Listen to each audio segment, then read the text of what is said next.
আপনার কাছ থেকে মুখে শুনে তো বলবো না। আমাদের একটা উচ্চ পর্যায়ের মিটিং দিল্লিতে 7 তারিখে হবে।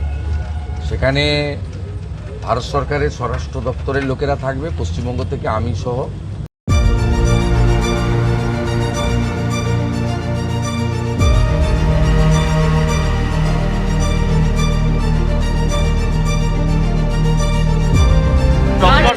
এবং সেই ডক্টরসের দিন আমাদের অনেকের সঙ্গে কথা বলেছেন যারা সেবাশ্রয় ট্রিটমেন্ট দিতে গেছিল, তারা বলছে তাদের অনেকের ক্ষতি হয়ে গেছে এবং কি অভিযোগও হলো।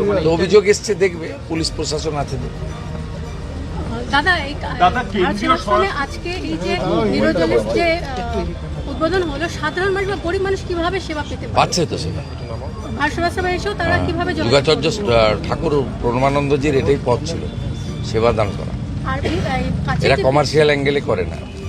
আর কাছে যে বিদ্যাসাগর হসপিটাল আছে, পরিষেবা একেবারেই নেই, সেক্ষেত্রে বিদ্যাসাগর হসপিটাল নিয়ে কি কিছু চিন্তা ভাবনা করা? সব হসপিটাল নিয়ে চিন্তা ভাবনা করছে। আমাদের স্বাস্থ্যমন্ত্রী, স্বাস্থ্য রাজ্যমন্ত্রী, আমরা সবাই একসঙ্গে কাজ করছি। এবং আমাদের পশ্চিমবঙ্গে এনএইচএম এর কাজ ছিল হয়নি গত 3 বছর। আমরা এনএইচএম এ যুক্ত হয়েছি, আয়ুষ্মান ভারতে যুক্ত হয়েছি। আয়ুষ্মান মন্দির আজকেই দেখবেন বেশ কয়েকটা আয়ুষ্মান মন্দির, যেটা 45 দিনের মধ্যে কমপ্লিট হয়েছে, উদ্বোধন হয়েছে। 208টা 110 অ্যাম্বুলেন্স উদ্বোধন হয়েছে, 102 অ্যাম্বুলেন্স উদ্বোধন হয়েছে প্রসূতি মায়ের জন্য।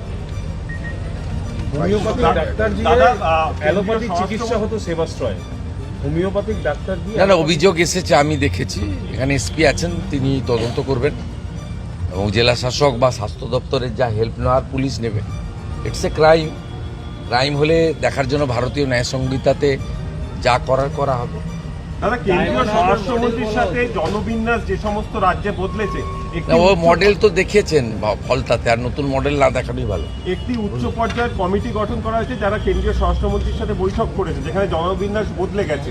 তারা ফিল্ড সার্ভেও করতে যাবে। আপনারাও তো বলেছিলেন ভোটের আগে যে এখানে বিভিন্ন জায়গায় জনবিন্যাসের একটা পরিবর্তন লক্ষ্য করা যাচ্ছে। আপনারাও কি? আপনার কাছ থেকে মুখে শুনে তো বলবো না। আমাদের একটা উচ্চ পর্যায়ের মিটিং দিল্লিতে 7 তারিখে হবে। সেখানে ভারত সরকারের স্বরাষ্ট্র দপ্তরের লোকেরা থাকবে, পশ্চিমবঙ্গ থেকে আমি সহ। আমাদের স্বরাষ্ট্র দপ্তরের আধিকারিক, সিএস, ডিজিপি সবাই যাবেন। আমরা যৌথভাবে আলোচনা করে, যেটা সেন্ট্রাল গভর্নমেন্টের গাইডলাইন, কেন্দ্রীয় স্বরাষ্ট্র মন্ত্রী মহোদয়ের যে গাইডলাইন বা তার যে মার্গদর্শন, তাতে আমরা কাজ করব, একসঙ্গে কাজ করব। এবং প্রথম ধাপে আমরা অনেকগুলো কাজ করেছি এই 45-50 দিন। 100 হচ্ছে বিএসএফকে জমি হস্তান্তর করা, দ্বিতীয় হচ্ছে 12টি জায়গায় হোল্ডিং স্টেশন তৈরি করা, এবং প্রায় 5-10 হাজারের কাছাকাছি মানুষকে আমরা ডিপোর্ট করতে পেরেছি, যারা অবৈধ অনুপ্রবেশকারী।